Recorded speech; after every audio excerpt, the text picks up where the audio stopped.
Our YouTube channel EVS Academy. Guys, I am Vedveer and we are preparing for UGC NET Commerce Management and PGT Commerce. So guys, कैसे हो आप सब? I hope you are doing very well.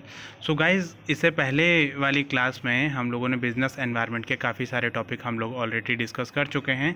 सो जो लोग हमारे channel पर new हैं वो हमारे चैनल को लाइक करें, शेयर करें, सब्सक्राइब करें, और जो लोग हमारी अपकमिंग क्लासेस के लिए रजिस्टर करवाना चाहते हैं वो हमारी एप्लीकेशन EVS Academy को गूगल प्ले स्टोर से डाउनलोड करें और वहां पर जाके रजिस्ट्रेशन करके आप अपकमिंग क्लासेस के लिए रजिस्टर कर सकते हैं. सो हमारे बैचेस स्टार्ट हो गए हैं दिसंबर 2022 सेशन के लिए. तो जिन लोगों ने अभी तक रजिस्ट्रेशन नहीं किया है वो लोग जल्द से जल्द रजिस्ट्रेशन करें ताकि इससे मिलने वाले नोटिफिकेशन आपको मिलते रहें और आपकी जो अपकमिंग क्लासेस हैं उसमें आप इजीली ज्वाइन कर सको. सो उसमें प्रीवियस क्लास में हम लोगों ने बिज़नेस एनवायरनमेंट के काफ़ी सारे टॉपिक डिस्कस कर चुके थे. आज हम लोग एक नई यूनिट के बारे में बात करेंगे जिसका नाम है इंटरनेशनल बिजनेस. चलिए, तो हम कोर्सेज कौन सा दे रहे हैं आपको? UGC NET commerce management and PGT commerce. ये 3 कोर्सेज हम आपको एक साथ तैयारी करा रहे हैं UGC NET के, UGC NEट commerce management and PGT commerce की. तो चलिए मैं अपने बारे में बता देता हूँ थोड़ा सा. I am Vedveer and I am UGC NET management and commerce qualified as well as for my confirm my education qualification I am MBA, MCOM and BCom. So guys, आज की क्लास में हम लोग बिजनेस एनवायरनमेंट को complete कर चुके हैं और हम लोग तो चलिए आज की वीडियो स्टार्ट करते हैं. तो हमारी जो यूनिट है दैट इज़ इंटरनेशनल बिज़नेस. चलिए, तो ये जो इंटरनेशनल बिज़नेस की जो यूनिट है ये आपका कॉमर्स वाले जो स्टूडेंट हैं उनका फर्स्ट यूनिट में मर्ज है, business environment and international business. और जो मैनेजमेंट वाले स्टूडेंट हैं उनका ये सेपरेट यूनिट है इंटरनेशनल बिज़नेस के. तो इसमें ये PGT कॉमर्स वाले स्टूडेंट उनके लिए भी इम्पॉर्टेंट है क्योंकि PGT कॉमर्स वाले जो स्टूडेंट हैं उनके लिए भी इसमें से काफ़ी सारे क्वेश्चन इस वाली यूनिट में से आते हैं. तो चलिए पहले हम एक बार सिलेबस को रिवाइज़ कर लेते हैं कि सिलेबस क्या क्या है, इस यूनिट में हम क्या क्या पढ़ने वाले हैं. तो देखिए, सबसे पहले इसमें लिखा हुआ है scope and importance of international business.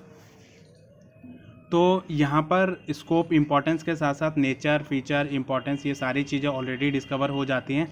Basically ये हमारा इंट्रोडक्शन को कवर कर रहा है. तो आप ये नहीं कह सकते कि सिलेबस में नेचर नहीं लिखा है, फीचर नहीं लिखा है, बेसिक इंट्रोडक्शन नहीं लिखा है, तो वो ऑलरेडी आपका इसमें कवर हो जाएगा. ग्लोबलाइजेशन इन इट्स ड्राइवर्स, मतलब ग्लोबलाइजेशन क्या होता है? जब आपको इंटरनेशनल बिजनेस मैनेजमेंट जब मैंने आपको पढ़ाया था और बिजनेस एनवायरनमेंट जब मैंने आपको पढ़ाया था तो वहाँ पर ग्लोबलाइजेशन वर्ड मैंने आपको बताया था कि ग्लोबलाइजेशन का मतलब क्या होता है, कि ग्लोबलाइजेशन को किस तरीके से हम अपने बिजनेस में अप्लाई कर सकते हैं. तो ग्लोबलाइजेशन का इंटरनेशनल बिजनेस में बहुत बड़ा इम्प्लीकेशन रहता है और उसके साथ साथ में what are the consequences and its driver that influences the globalisation. Next जो टॉपिक है that is your mode of entry into international business, मतलब कि अगर हम इंटरनेशनल बिजनेस में एंटर करते हैं तो हमारे कौन कौन से मोड हैं जिसके थ्रू हम एंटर कर सकते हैं. तो इसमें से कई बार क्वेश्चन आ जाता है, कई बार छोटे छोटे पॉइंट्स आ जाते हैं, जैसे आपका एक्सपोर्ट क्या होता है, इंपोर्ट आपका क्या होता है, काउंटर एक्सपोर्ट आपका क्या होता है, फ्रेंचाइजी क्या होती है, लाइसेंसिंग क्या होती है, और आपका टर्न की प्रोजेक्ट क्या होता है, स्ट्रेटजिक अलायंसेस क्या होते हैं. तो बहुत सारे मोड हैं, उसमें से क्वेश्चन कई बार आ जाते हैं, कई बार आपकी मैचिंग भी आ जाती है इस वाले टॉपिक में से. Theory of international trade most important, इनमें से हर बार आपको क्वेश्चन मिलेगा ही मिलेगा, या तो मैचिंग मिलेगी या उसका जो है कोई एक पर्टिकुलर पोर्शन में से उठा के स्टेटमेंट आपको दे देगा. नेक्स्ट है government intervention in international trade, मतलब गवर्नमेंट कैसे इंटरवेंशन करती है अपने इंटरनेशनल ट्रेड को रोकने के लिए, या गवर्नमेंट कौन कौन से ऐसे बैरियर्स लगाती है जिसके थ्रू आप इंटरनेशनल ट्रेड को रोक सकते हो. देखो, अब आप सोचोगे कि गवर्नमेंट इंटरनेशनल ट्रेड को क्यों रोकेगी. कई बार देखो ऐसी कुछ हरकतें कर देती हैं कंपनियां जिसकी वजह से गवर्नमेंट को इंटरफेयर करना पड़ता है. तो गवर्नमेंट क्या करती है, कुछ ऐसे टैरिफ्स लगा देती है, कुछ ऐसे बैरियर्स लगा देती है, कुछ ऐसे टैक्सेस इम्पोज कर देती है जिसकी वजह से हमारा जो इंटरनेशनल ट्रेड है उस पर इम्पैक्ट देखने को मिलता है. नेक्स्ट टॉपिक है हमारा FDI, FPI और FII. These are the most important topic. इसमें से क्वेश्चन आपका बनता ही बनता है. FDI क्या होता है? Foreign direct investment. FPI क्या होता है? Foreign portfolio investment. FII foreign institutional investment. तो ये बहुत इंपॉर्टेंट टॉपिक है, इसमें से क्वेश्चन आपका आता ही आता है. नेक्स्ट एफडीआई को आपको काफ़ी डिटेल में पढ़ना पड़ेगा, क्योंकि एफडीआई में से काफ़ी सारे क्वेश्चंस आपके आ जाते हैं, 2 से 3 क्वेश्चन कि एफडीआई क्या होता है, एफडीआई के टाइप्स क्या होते हैं, उसके बेनिफिट्स क्या होते हैं, और उसके एडवांटेज क्या होते हैं, डिसएडवांटेज क्या होते हैं, और what are the recent trends of FDI and what are the foreign trade policy regarding the FDI. तो गवर्नमेंट अपनी पॉलिसी बनाती है, foreign trade policy, EXIM policy क्या है एफडीआई को लेकर। तो ये कंट्री टू कंट्री डिपेंड करता है कि हमारी जो एफडीआई की पॉलिसी है वो किस तरीके से है और कंट्री किस तरीके से रेगुलेट करती है। नेक्स्ट है आपका balance of payment, importance and component of balance of payment. Balance of payment बहुत इंपॉर्टेंट है, इसी में आपका बैलेंस ऑफ ट्रेड भी इंक्लूड हो जाएगा। इसमें टाइप ऑफ अकाउंट बहुत ज़्यादा इंपॉर्टेंट है, उसमें से क्वेश्चन आपके आते ही आते हैं। नेक्स्ट है आपका रीजनल इकोनॉमिक इंटीग्रेशन, इसके लेवल्स आपका पूछता है और इसके एग्जांपल्स आपके पूछता है, जैसे साफ्ता है, नाफ्ता है, सार्क है, एशियान है, ठीक है, और ब्रिक्स है, आपका बिम्स्टेक है। तो ये ऐसी चीज़ें हैं जिसमें से क्वेश्चन आपके आते ही आते हैं। लेवल्स आपका पूछता है कि कस्टम यूनियन क्या होता है, फ्री ट्रेड एरिया क्या होता है, प्रेफरेंशियल ट्रेड एरिया क्या होता है, इकोनॉमिक यूनियन क्या होते हैं, तो उससे आपका जो है क्वेश्चन आपके आते ही आते हैं। नेक्स्ट है आपका इंटरनेशनल इकोनॉमिक इंस्टीट्यूशन, जिसमें आपका IMF, वर्ल्ड बैंक, अंकटैड, गैट, ये सारा गैट और गैट को रिप्लेस करके बना आपका WTO। तो ये इंपॉर्टेंट चीज़ें हैं। इसके बाद इसके साथ साथ आपके WTO में कुछ एग्रीमेंट आपके साइन होते हैं, लाइक आपका एग्रीकल्चर एग्रीमेंट है, गैट्स है, ट्रिप्स है, ट्रिम्स है, तो इससे रिलेटेड क्वेश्चन आपके आते ही आते हैं। तो WTO, IMF, वर्ल्ड बैंक, अंकटैड, ये इंपॉर्टेंट इकोनॉमिक इंस्टीट्यूशन है जिसमें से क्वेश्चन आपके आते ही आते हैं। चलिए, तो हम बात कर रहे हैं इंटरनेशनल बिजनेस की कि इंटरनेशनल बिजनेस हमारा क्या होता है। देखिए, इंटरनेशनल बिजनेस का मतलब क्या होता है, पहले आप बिजनेस का मतलब समझिए। बिजनेस का मतलब क्या होता है, वो एक्टिविटी जो आप रेगुलर बेसिस पे कर रहे हैं to earn the profit motive. लेकिन जब आप इंटरनेशनल की बात करते हैं, इंटरनेशनल, नेशनल मतलब जोग्राफिकल बाउंड्रीज, कंट्रीज, मतलब 2 कंट्रीज़ के बीच में किया जाने वाला बिजनेस को हम क्या बोलते हैं, इंटरनेशनल बिजनेस। मतलब कोई भी ऐसा बिजनेस जो आपके आउटसाइड द बाउंड्री हो रहा है तो उसको बोलेंगे इंटरनेशनल बिजनेस। तो यहाँ पर आपकी international movements of goods and services ही नहीं आएगी, इसके अलावा आपकी कैपिटल, टेक्नोलॉजी और आपकी इंटेलेक्चुअल प्रॉपर्टी, लाइक आपका पेटेंट है, ट्रेडमार्क है, कॉपीराइट, ये सारी चीज़ें आपकी इसमें इंक्लूड हो जाती है। जैसे मान लो फॉर एग्जांपल एक कंपनी है, अपने यहाँ पे मैन्युफैक्चरिंग कर रही है और उसको फॉरेन में एक्सपोर्ट कर रही है, ठीक है, तो वो हमारा क्या हो जाएगा, इंटरनेशनल बिजनेस की एक्टिविटीज़ में कंसीडर कर लिया जाएगा। या हम ऐसा भी कह सकते हैं कि मान लो हमारे पास कोई लेबर है, एक्स्ट्रा क्वांटिटी में है, तो हमने उसको फॉरेन कंट्री में सप्लाई कर दिया, या फॉरेन कंट्री ने हमारे यहाँ टेक्नोलॉजी जो सप्लाई कर दी, तो ये इस तरीके की जो मूवमेंट होती है उसको हम बोलते हैं इंटरनेशनल बिजनेस। तो इंटरनेशनल बिजनेस की जो वैरायटी होती है, रेंज जो होती है, वो काफ़ी ज़्यादा होती है डोमेस्टिक के कंपैरिजन में। तो डोमेस्टिक का मतलब क्या होता है, जो अपने घर के अंदर ही अंदर, यानी जो जोग्राफिकल बाउंड्रीज़ के अंदर ही अंदर आप बिजनेस एक्टिविटीज़ करते हो, तो उसको हम क्या बोलेंगे, डोमेस्टिक बिजनेस। और अगर बिजनेस जोग्राफिकल बाउंड्रीज़ के बाहर किया जाता है तो उसको हम बोलेंगे इंटरनेशनल बिजनेस। देखिए, इंटरनेशनल बिजनेस में हम गुड्स एंड सर्विसेज को एक्सचेंज करते हैं between 2 parties of different country. मतलब 2 कंट्रीज हैं, एक कंट्री ए है, एक कंट्री बी है, इन दोनों कंट्रीज़ के बीच में 2 अलग अलग पार्टीज रहती हैं और वो अपना गुड्स एंड सर्विसेज को एक्सचेंज कर रही हैं। तो हम ये भी कह सकते हैं कि अगर हमारा बिजनेस जो है बाउंड्रीज़ को क्रॉस करता है, हमारी जोग्राफिकल बाउंड्रीज़ को क्रॉस करता है, तो ऐसे बिजनेस को हम इंटरनेशनल बिजनेस की कैटेगरी में कंसीडर कर लेते हैं। तो हम ये भी कह सकते हैं कि जो इंटरनेशनल बिजनेस है, it is a process of focusing on resources of the global and objective of the organisation on global business opportunity and it is the threads in order to produce, buy, sell और exchange goods and services through the world wide. तो हम ये भी कह सकते हैं कि बताओ, हम अपने ग्लोबल लेवल पे जब अपने बिज़नेस को लेकर जाते हैं, वहाँ पे गुड्स एंड सर्विसेज को बाय करते हैं, प्रोड्यूस करते हैं, सेल करते हैं, एक्सचेंज करते हैं। जो हमारे पास है वो हम फॉरेन कंट्रीज़ को बेचते हैं, जो हमारे पास नहीं है वो हम फॉरेन कंट्रीज से इंपोर्ट कर लेते हैं। तो ये सारी चीज़ें हमारी किस में आ जाएंगी, इंटरनेशनल बिजनेस की एक्टिविटीज़ में आ जाती हैं।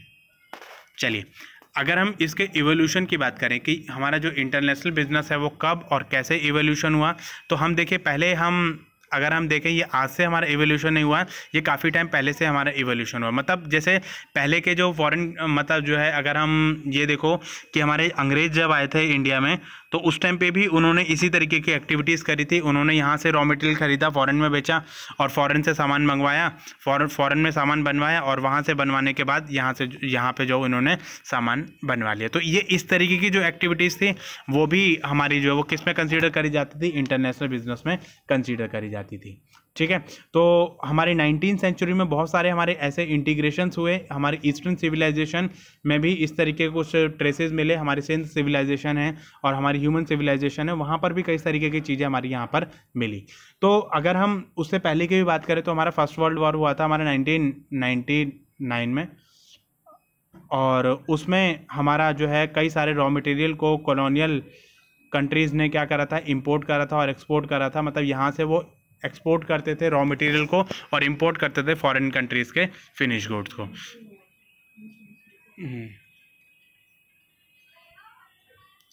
तो यहाँ पर धीरे धीरे जैसे हमारा चीज़ें हमारी इंक्रीज़ हुई तो हमारा सेकेंड वर्ल्ड वॉर आ गया 1945 में, और वहाँ पर भी गवर्नमेंट ने कई सारे रॉ मटेरियल को एक्सपोर्ट किया और वहाँ से इंपोर्ट किया। ठीक है, ताकि हमारी जो डोमेस्टिक कंपनीज़ हैं उनको प्रोटेक्ट किया जा सके। फिर धीरे धीरे हमारा जब सेकेंड वर्ल्ड वॉर हमारा ख़त्म हुआ तो उसके भी कई सारे कॉन्सिक्वेंसेस हमारे देखे गए कि बहुत सारी कंट्रीज़ जो थी वो हमारी तबाह हो गई थी और कई सारी कंट्रीज़ के सामने नई नई प्रॉब्लम्स हमारी जनरेट हो गई थी।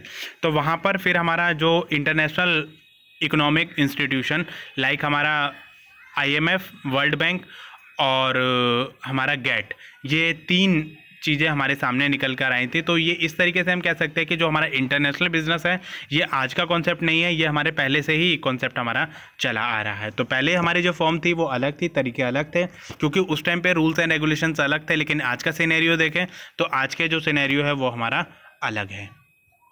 चलिए इसके नेचर की बात करते हैं। तो नेचर की अगर मैं बात करूँ तो सबसे पहले हमें अपने माइंड में रखना है ग्लोबलाइजेशन। ठीक है, तो ग्लोबलाइजेशन का मतलब क्या मतलब होता है? ग्लोबलाइजेशन का मतलब होता है एटीट्यूड ऑफ माइंड। इसका मतलब है कि हम अपने माइंड को एंटायर वर्ल्ड को एज अ सिंगल मार्केट की तरह ट्रीट करें। मतलब इस तरीके से कॉर्पोरेट स्ट्रेटजी अपनी बनाएं कि अपनी इकोनॉमी को वर्ल्ड की इकोनॉमी के साथ में अटैच करो। मतलब वर्ल्ड एक मार्केट है आपके लिए और उसको जो है आपको अपनी इकोनॉमी को वर्ल्ड के साथ में अटैच करना है। ग्लोबल जो है एक बड़े लेवल पे है और एक ब्रॉड मार्केट है। तो हम ये भी कह सकते हैं कि जो इंटरनेशनल बिजनेस है वो खाली 2 डेकेड से ही नहीं हुआ, उससे पहले से भी हमारा ये चीज़ चलती आ रही है। तो हम इसमें इंटरनेशनल ट्रेड में इंटरनेशनल मार्केटिंग और जो हम एक्सपोर्ट इंपोर्ट करते हैं और जो कंपनीज़ अपने बिज़नेस को जोग्राफिकल बाउंड्रीज से एक्सपोर्ट करती हैं या एक्सटेंड करती हैं तो वो भी हमारे इंटरनेशनल बिजनेस में कंसीडर किया जाता है। तो हम ये भी कह सकते हैं कि जितनी भी कंपनीज़ हैं वो क्या करती हैं, अपने एंटायर वर्ल्ड को एक सिंगल मार्केट की तरह ट्रीट करती हैं और वो ये देखती हैं कि भाई हमारा जिस तरीके से चेंजेस हमारे मार्केट में आ रहे हैं तो उस तरीके से हमें अपने जो गुड्स है, सर्विसेज है, उनकी प्रोडक्शन पे, उनके चेंजेस पे हमें अपना ध्यान रखना पड़ेगा। तो यहाँ पर जो इंटरनेशनल बिजनेस है उसमें बेसिकली कंपनीज़ क्या करती हैं, अपना जो प्राइस है वो इंटरनेशनल मार्केट की तरह डिसाइड करती हैं और अपने फंड को भी इंटरनेशनल लेवल पे रेज करती हैं। और यहाँ पर इंटरनेशनल स्ट्रेटजिक अलाइंसेस भी बनाई जाती हैं, फॉरेन को लेके इंटरनेशनल अलाइंसेस बनाए जाते हैं ताकि ऑल ओवर द वर्ल्ड में हमारे पार्टनर्स रहें और हम वहाँ से बिज़नेस को अपना जनरेट कर सकें। तो इस तरीके से हमारा जो इंटरनेशनल बिजनेस है वो मार्केट में रन करता है। देखिए अगर मैं फीचर्स की बात करूँ तो यहाँ पर क्या रहेगा, लार्ज स्केल ऑपरेशन रहेगा। मतलब इंटरनेशनल बिजनेस की जब हम बात करेंगे तो वहाँ पे हमारा लार्ज स्केल ऑपरेशन रहता है और इसमें हमारा एंटायर वर्ल्ड को हम एक सिंगल मार्केट की तरह ट्रीट करते हैं। और इसके साथ साथ हमारा जो इंटरनेशनल बिजनेस है that is integration of the economy. मतलब हमारी जो इकोनॉमी है वो इंटीग्रेट हो जाती हैं इंटरनेशनल लेवल पे और वो ये भी देखती हैं कि हम इंटरनेशनल लेवल पे अपनी इकोनॉमी को वर्ल्ड की इकोनॉमी के साथ में कैसे अटैच करते हैं। तो देखिए it is dominated by the developed countries and MNCs। मतलब यहाँ पे सिक्का जो चलता है वो किसका चलता है, या तो डेवलप्ड कंट्रीज़ का चलता है या आपका MNCs का चलता है। मतलब ये सारा जो सिस्टम जो चलाते हैं ये डेवलप्ड कंट्री और MNCs ही चलाती हैं। ये देखती हैं कि भाई किस तरीके से हम अपना बिजनेस ऑपरेट करना है। इसमें जितने भी बेनिफिट, मतलब जो पार्टिसिपेटिंग कंट्रीज़ होती हैं सबको कुछ ना कुछ आपका बेनिफिट रहेगा, क्योंकि बिना बेनिफिट के तो आप कोई काम करोगे ही नहीं। तो जब भी हम इंटरनेशनल बिजनेस करते हैं तो चाहे हम करेंगे या कोई दूसरी कंट्री हमारे साथ में करेगी तो हमें कुछ ना कुछ फ़ायदा होगा, सामने वाली कंपनी को कुछ का फ़ायदा होगा तभी वो बिज़नेस को करेगी, अदरवाइज़ वो बिज़नेस को नहीं करेगी। हाई लेवल ऑफ कंपटीशन, क्योंकि डोमेस्टिक में रहते हो तो कंपटीशन आपका कम रहेगा, लेकिन जब आप इंटरनेशनल मार्केट में चले जाते हो तो डोमेस्टिक लेवल से ज़्यादा कंपटीशन होता है आपका इंटरनेशनल मार्केट में। इसके साथ साथ आपका special focus on science and technology and innovation means while you are confirming your business as a international business, so you must have to focus on the science, technology and innovation, right?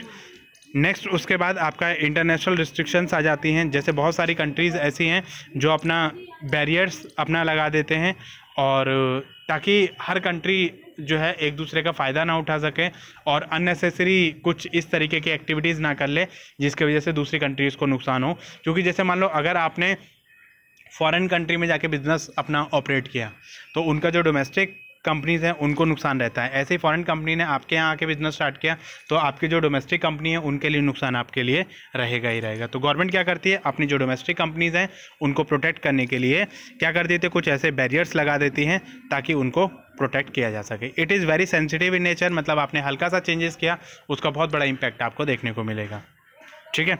इसके बाद need accurate and timely available information, मतलब जब आप international business पे जाओगे, जब आप international level पे काम करोगे तो वहाँ पर आपको एक्यूरेट एंड टाइमली इन्फॉर्मेशन चाहिए। मतलब बिना एक्यूरेट इन्फॉर्मेशन के आप अंधेरे में तीर नहीं चला सकते हो। मतलब आप ये नहीं कह सकते कि मतलब ठीक है भाई चलो करके देखते हैं क्या होता है, you are not like that, ठीक है। तो आपको इस तरीके से अंधेरे में तीर नहीं चलाना है क्योंकि उसका कोई बेनिफिट आपको नहीं मिलेगा। मान लो इन्फॉर्मेशन आपको मिली, करेक्ट इन्फॉर्मेशन मिली लेकिन टाइम पर नहीं मिली तो इसका भी बहुत बड़ा इम्पैक्ट आपको देखने को मिलेगा, ठीक है। उसके साथ साथ increase competition and profit margin and risk, मतलब जब आप इंटरनेशनल लेवल पे जाओगे तो कंपटीशन तो डेफिनेटली आपका इंक्रीज होने ही वाला है, प्रॉफिट मार्जिन भी इंक्रीज हो जाएगा और आपका जो रिस्क लेवल है वो भी आपका इंक्रीज हो जाएगा। क्यों? क्योंकि वहाँ पर डोमेस्टिक में आपके बिजनेस कॉम्पिटिटर जो थे वो कम थे, इंटरनेशनल मार्केट में आपके जो कॉम्पिटिटर हैं वो बढ़ गए हैं। ऑब्वियस सी बात है कि आपका प्रॉफिट भी बढ़ गया है और आपका रिस्क मार्जिन जो है वो भी आपका बढ़ गया, क्योंकि आप जब इंटरनेशनल मार्केट में जाओगे तो आपको इंटरनेशनल लेवल पे कंपटीशन आपको करना पड़ेगा। अगर हम बात करें इमरजेंस ऑफ इंटरनेशनल बिजनेस, मतलब क्या ऐसे तरीके थे, कौन सी ऐसी चीज़ें थी, कौन सी ऐसी ज़रूरतें थी जिसकी वजह से इंटरनेशनल बिजनेस जो है वो मार्केट में इतना पॉपुलर हुआ, इतना डेवलप हुआ। तो सबसे पहले to achieve the higher rate of profit, मतलब हर कंट्री यही चाहती है कि हर कंपनी यही चाहती है कि भाई हमारा जो प्रॉफिट है वो ज़्यादा से ज़्यादा हो। तो अगर आपको प्रॉफिट इंक्रीज़ करना है तो आपको इंटरनेशनल लेवल पर जाना पड़ेगा, अपने बिजनेस को एक्सटेंड करना है, अपनी मार्केट को एक्सटेंड करना है, अपने प्रॉफिट को एक्सटेंड करना है तो आपको इंटरनेशनल लेवल पे जाना पड़ेगा। If you want to expand your production capacity and if you have excess production capacity then you have to introduce yourself into the international business. तो यहाँ पर आपको ये चीज़ें करनी पड़ेंगी, ठीक है। नेक्स्ट आपका लिमिटेड होम मार्केट। देखो कई बार लोगों को ये रहता है कि भाई हमारा जो होम मार्केट है वो कितनी है, वो एक मतलब जो है कुएं की तरह है, मतलब कुएं में एक लिमिटेड एरिया है। और अगर आप इंटरनेशनल बिजनेस की बात करो तो वो एक समुंदर की तरह, वहाँ पर एरिया आपका अनलिमिटेड है, मतलब जितना आप फैला सकते हो अपने बिजनेस को उतना आप फैलाइए।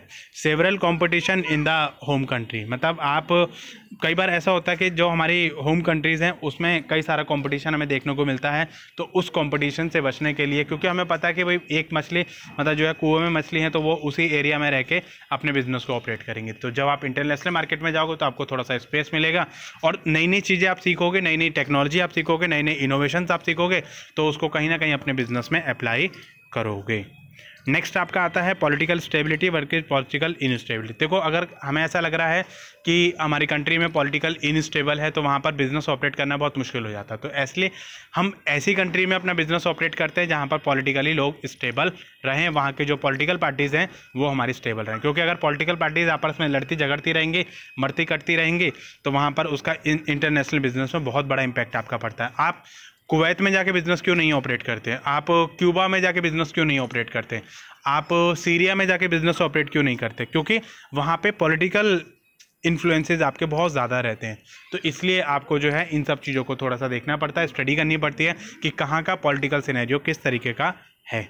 नेक्स्ट आपका availability of technology and managerial competencies, मतलब means what kind of technology available to you and what is the managerial competencies do you have. तो यहाँ पर इन चीज़ों का आपको देखना पड़ेगा। इंटरनेशनल बिजनेस में आप जाओगे तो इन सब चीज़ों का एडवांटेज आपको मिलेगा। Availability of quality HR at lower cost, मतलब इंटरनेशनल लेवल पे जाओगे तो आपको ये चीज़ें, इसका एडवांटेज आपको मिलेगा कि आपको जो HR फैसिलिटीज़ हैं, बाकी जो फैसिलिटीज़ हैं आपको लोअर कॉस्ट पे मिल जाएंगी। नेक्स्ट आपका लिबरलाइजेशन, प्राइवेटाइजेशन, ग्लोबलाइजेशन, इसका एडवांटेज आपको यहाँ पर मिलने वाला है। लिबरलाइजेशन जब से आया हमारा मार्केट में और ग्लोबलाइजेशन जब से आया हमारा मार्केट में, तब से हमें इंटरनेशनल बिजनेस में ये सारी चीज़ें हमें देखने को मिली।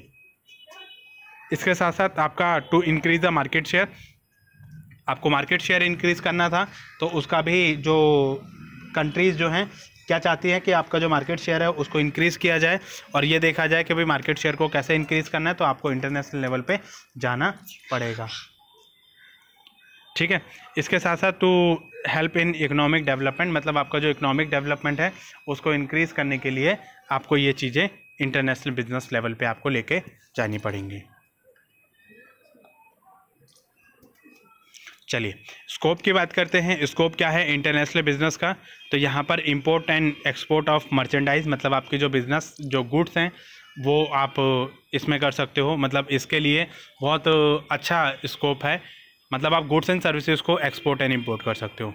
ठीक है, तो मर्चेंडाइज मतलब गुड्स और सर्विसेज मतलब आपके जो सर्विसेज, गुड्स एंड सर्विसेज आप दोनों ही एक्सपोर्ट इंपोर्ट कर सकते हो। इसके साथ साथ आप लाइसेंसिंग, फ्रेंचाइजी को यूज़ कर सकते हो, मतलब जब आप इंटरनेशनल बिजनेस में जाओगे तो आप लाइसेंसिंग को यूज़ कर सकते हो, फ्रेंचाइजी को आप यूज़ कर सकते हो। नेक्स्ट आप फॉरेन इन्वेस्टमेंट पे आप डील कर सकते हो, मतलब आप इंटरनेशनल बिजनेस की जब आप बात करोगे तो वहाँ पे फॉरेन इन्वेस्टमेंट के बारे में भी आप बात कर सकते हो। नेक्स्ट आपका आता है मर्जर एंड एक्विजिशन, मतलब एक कंपनी दूसरी कंपनी के साथ में मर्जर कर सकती है, एक्विजिशन कर सकती है, और वो ये भी देख सकती है कि भाई इंटरनेशनल लेवल पे जब आप जाओगे तो वहाँ पर आप मर्जर एंड एक्विजिशन भी आप कर सकते हो। मतलब हो सकता है कि आपकी कंपनी किसी दूसरी कंपनी को मर्ज कर ले या कोई दूसरी कंपनी आपकी कंपनी के साथ में मर्ज हो जाए। ठीक है, और एक्विजिशन भी आप कर सकते हो, मतलब आप हो सकता है कि आपने किसी दूसरी कंपनी को एक्वायर कर लिया या किसी दूसरी कंपनी ने आपको एक्वायर कर लिया, तो ये चीज़ें भी आप कर सकते हो। नेक्स्ट है आपका स्ट्रेटेजिक अलायंसेस, मतलब ऐसा भी हो सकता है कि मतलब आप जो है दूसरी कंट्रीज़ के साथ में कुछ स्ट्रेटजिकली रोल प्ले करो, मतलब कुछ ऐसी स्ट्रेटजीज आप बना लो जिसको आप इंटरनेशनल मार्केट में इंट्रोड्यूस करना चाहते हो। देखिए नेक्स्ट आता है आपका what are the benefits of international business, मतलब जब आप इंटरनेशनल बिजनेस में जाते हो तो आपको क्या क्या बेनिफिट मिलने वाले हैं। तो चलिए बताइए क्या क्या बेनिफिट आपको मिलने वाले हैं। देखिए इसमें दो तरीके से हम उसको जो वो डिवाइड कर सकते हैं। पहला बेनिफिट टू द कंट्रीज़ और दूसरा बेनिफिट टू द फर्म, मतलब कंपनी को क्या फ़ायदा होता है और कंट्री को क्या फ़ायदा होता है।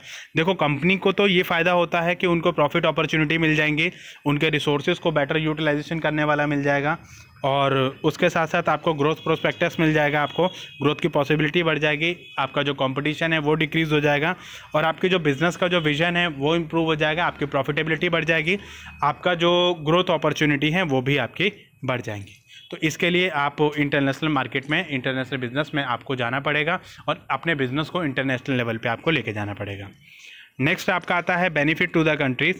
कंट्रीज़ को क्या क्या बेनिफिट रहेगा? देखो एक तो फॉरेन एक्सचेंज आपके पास आएगा, मतलब आप एक्सपोर्ट करोगे तो बाहर से आपके पास पैसा आएगा। ठीक है, तो इस चीज़ का आपको एडवांटेज मिलेगा। दूसरा एफिशिएंट रिसोर्सेज यूटिलाइजेशन, मतलब आपके पास रिसोर्सेज अवेलेबल हैं तो उनको एफिशिएंट यूज़ करने के लिए आपको इंटरनेशनल बिजनेस में जाना पड़ेगा।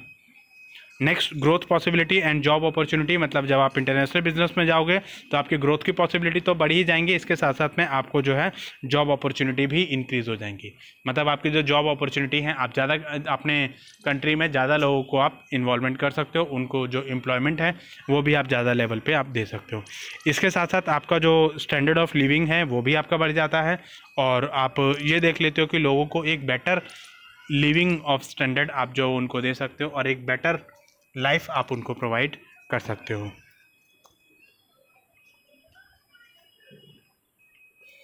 ठीक है, ये मैंने आपको बता ही दिया है कंट्रीज़ को लेके क्या क्या बेनिफिट रहता है आपका, growth possibility and job opportunity, तो ये सिर्फ पढ़ने वाला है आपका, तो ये आप इसको पढ़ सकते हैं। Benefit to the firm, profit opportunity आपके पास रहती है। इंक्रीज रिसोर्स यूटिलाइजेशन, मतलब आपका जो रिसोर्स है उसको आप बेटर यूटिलाइज कर सकते हो, ग्रोथ प्रोस्पेक्टस आपका बढ़ जाता है, कंपटीशन आपका कम हो जाता है, बिजनेस का जो विजन है वो आपका बढ़ जाता है। एडवांटेज क्या रहेगा आपका, ठीक है, हाई स्टैंडर्ड ऑफ लिविंग आपका बढ़ जाएगा, सोशल इकोनॉमिक वेलफेयर आपका बढ़ जाएगा, मार्केट आपकी वाइड हो जाएगी, ठीक है, बिजनेस साइकिल का जो इफेक्ट है वो आपका रिड्यूस हो जाएगा, आपका रिस्क कम हो जाएगा, लार्ज स्केल इकोनॉमीज़ आपकी बढ़ जाएंगी, मतलब आपकी जो इकोनॉमी का लेवल है वो आपका बढ़ जाएगा, पोटेंशियल अनटैप मार्केट, मतलब आपकी जो अनटैप मार्केट है वो आपकी इंक्रीज़ हो जाएगी, मतलब आपको ये है कि आपका पूरा जो वर्ल्ड है वो आपके लिए एक मार्केट की तरह बन जाएगा, ठीक है। इसके साथ साथ आप जो है provide the opportunity for and challenge to domestic business, मतलब इसमें आप एक जो डोमेस्टिक बिजनेस हैं उनको एक अपॉर्चुनिटी देते हो कि वो इंटरनेशनल मार्केट में अपने बिजनेस को एक्सटेंड कर सकें, ठीक है। Division of labour and specialisation, मतलब आपकी जो लेबर है और जो स्पेशलाइजेशन है उन लेबर को आप स्पेशलाइज कर सकते हो, मतलब आप देख सकते हो कि इंटरनेशनल मार्केट में आप कैसे इम्प्रूव करोगे। Economic growth to the world, मतलब आपकी जो वर्ल्ड है उसकी इकोनॉमी को आप ग्रो करोगे और देखोगे कि भाई वर्ल्ड की इकोनॉमी के साथ में आप कैसे ग्रो करोगे।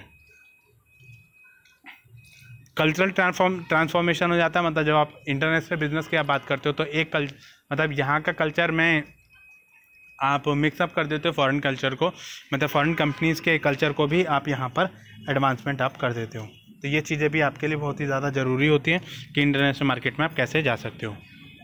Knitting the world into the close interactive traditional villages, मतलब हम ये कह सकते हैं कि मतलब जो इंटरनेशनल बिजनेस जो है वो क्या है कि आप इंटरनेशनल इकोनॉमीज़ को साथ में एक धागे में आप बांध के रखो, that is your international business. तो चलिए आज की क्लास में हम लोग इतना ही करते हैं। तो नेक्स्ट क्लास में हम लोग क्या क्या डिस्कस करेंगे, एडवांटेज डिसएडवांटेज मैंने आपको बता दिया, डिसएडवांटेज चलो डिसएडवांटेज भी मैं बता देता हूँ आपको। कुछ हमारे पॉलिटिकल फैक्टर्स रहते हैं, मतलब जिसकी वजह से हम इंटरनेशनल बिजनेस में एंटर करते हैं। जैसे कई बार क्या होता है कि हमने कई बार बिजनेस को स्टडी कर लिया, मतलब इंटरनेशनल लेवल पर हम चले गए, तो वहाँ पर आपका क्या रहेगा कि बहुत सारे ऐसे पॉलिटिकल फैक्टर्स आपको मिलेंगे जिसकी वजह से हम इंटरनेशनल बिजनेस को जो है नहीं अडॉप्ट कर पाते हैं। मतलब जैसे जहाँ पे क्या रहता है कि पॉलिटिकल इनस्टेबल रहेगा तो वहाँ पे जल्दी से उस कंट्री में जल्दी से कोई बिजनेस नहीं करेगा। ह्यूज फॉरेन इंडेप्टनेस, मतलब कई बार क्या होता है कि developing country with the less purchasing power are lured to into the debt trap due to the operation of international business in this country. मतलब एक कंट्री फॉरेन कंट्री है, उसके ऑलरेडी उसकी परचेजिंग पावर अगर कम है और ऐसे में जाके आप वहाँ पे बिजनेस ऑपरेट करते हो तो लोगों के पास पैसा ही नहीं है, तो लोग आपके बिजनेस में पैसा कैसे इन्वेस्ट करेंगे और आपके गुड्स एंड सर्विसेज को कैसे खरीदेंगे। तो मतलब वो खुद तो थे ही कंगाल, इसके साथ साथ में वो आपको भी कंगाल कर देंगे, ठीक है। एक्सचेंज इनस्टेबिलिटी, मतलब आपकी कुछ करेंसीज ऐसी होती है जिसमें एक्सचेंज इनस्टेबिलिटी आपको देखने को मिलती है, तो उसकी वजह से भी हम इंटरनेशनल बिजनेस में जल्दी से नहीं जाते हैं, ठीक है। एंट्री रिक्वायरमेंट, बहुत सारे ऐसे डोमेस्टिक गवर्नमेंट के रेगुलेशंस होते हैं कि भाई आप जो है ये चीज़ें फुलफ़िल करो, इनकी रिक्वायरमेंट फुलफ़िल करो, तभी आप इंटरनेशनल मार्केट में जा सकते हो। इनकी कॉस्ट जो है वो बहुत ज़्यादा होती है और जिसके वजह से हमें क्वालिटी को अपग्रेड करना पड़ता है, मैनेजरल एफिशिएंसीज को इंक्रीज़ करना पड़ता है, प्रोडक्ट में अपनी इंप्रूवमेंट करनी पड़ती है, तो उसकी बहुत ज़्यादा कॉस्ट आती है। और उसके साथ साथ हमें रिस्क भी रहता है कि अगर हम इंटरनेशनल बिजनेस में गए और अगर हम परफॉर्म नहीं कर पाए तो क्या होगा, तो उसका जो बहुत बड़ा खामियाजा हमें भुगतना पड़ता है। तो चलिए आज की क्लास में हम लोग इतना ही करते हैं। तो हमारे चैनल को लाइक करें, शेयर करें, सब्सक्राइब करें। आई होप ये वीडियो आपको पसंद आई होगी। वीडियो कैसी लगी कमेंट सेक्शन में ज़रूर टाइप कीजिए। और हमारे चैनल के थ्रू एडमिशन लेने के लिए आप एप्लीकेशन को डाउनलोड कीजिए गूगल प्ले स्टोर से। वहाँ पे EVS एकेडमी के नाम से आपको हमारी वेबसाइट आपको मिल जाएगी और वहाँ के थ्रू भी आप एडमिशन ले सकते हैं। तो जल्द से जल्द आप एडमिशन लेने के लिए कांटेक्ट कीजिए ताकि अपकमिंग क्लासेस आपको जल्द से जल्द मिल सकें और आप टाइमली अपना सिलेबस कंप्लीट कर सकें। सो थैंक यू गाइस, मिलते हैं जल्दी ही नेक्स्ट वीडियो में।